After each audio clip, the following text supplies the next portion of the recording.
Without further ado, I'd like to introduce you to Paul Brigidi.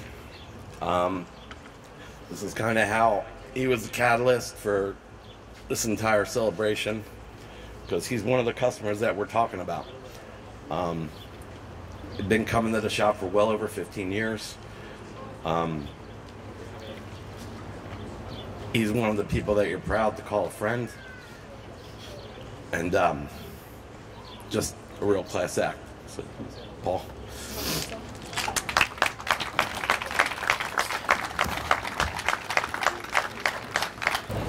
This is something I typically do not do, and that's read off of a manuscript, because I am very comfortable with speaking to people, but for this occasion, I didn't want to forget anything.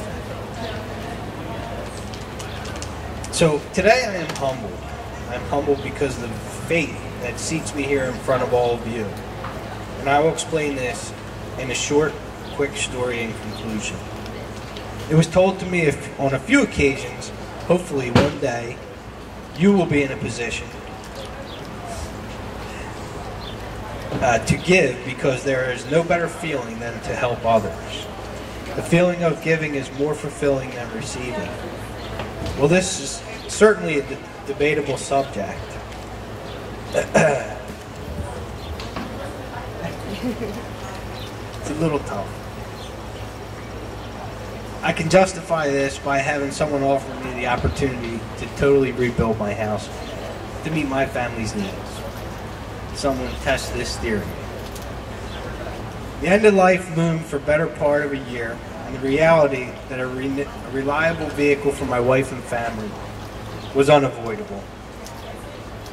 So as we've done time and time again, we would call 215, Scott, what other magic trick do you have? So usually Scott or Cindy would answer the phone and ultimately say, can you leave the van overnight? Well, to be honest, I always hoped that it was going to be something that was previously repaired so we wouldn't have to pay for it. And of course that wasn't the case. Ultimately, Jen and I decided the van didn't owe us anything but had sentimental value, and would be a dream come true for someone, a recipient, to receive this van free of charge.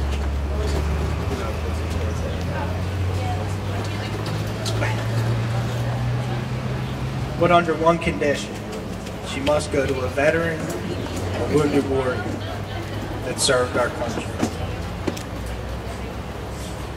And this is in honor of my father who served in Vietnam. My father was my hero, and he passed in 2011.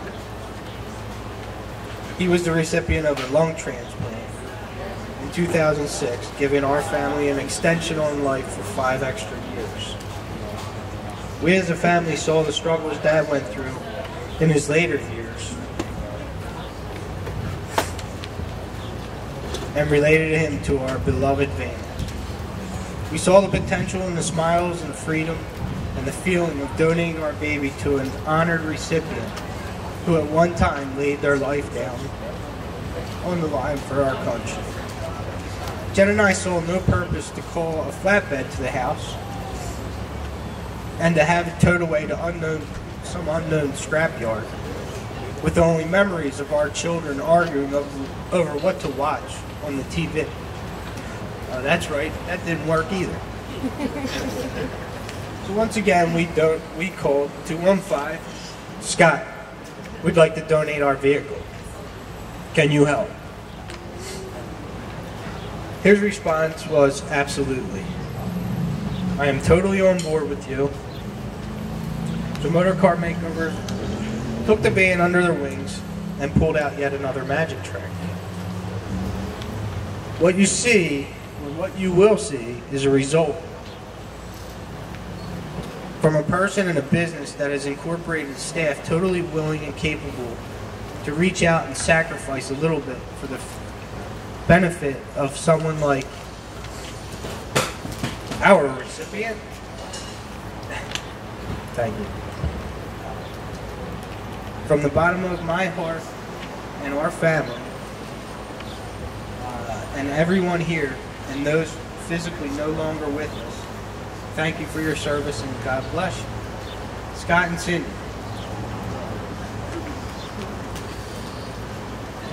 I would like to, where am I here? I lost it. Okay. A special thanks to Master Tech Tom, who spent countless hours on both on and off the clock on this makeover. He advised his passion for motorcar. What? The entire crew at Motorcar.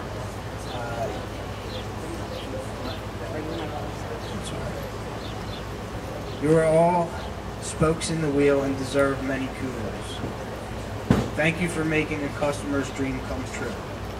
Your passion for what you do as a business serves our community well, with honesty and integrity. We've used your services for what Scott has said for now 15 years and look forward to another 20. That's loyalty. So speaking of fate, as previously mentioned in this, let me start that again. So speaking of fate, as previously mentioned, and this is true as God is my witness, in our home, Daddy calls Elizabeth, Paul, and Gabriella only by their first name when they are in trouble. Every other name comes out with intentions of fun. Joe, Mike, Harry. Gabriella frequently responds with, "No, Dad. I am, and I can't say this name right now. Remember?" With that being said, do you still believe in angels?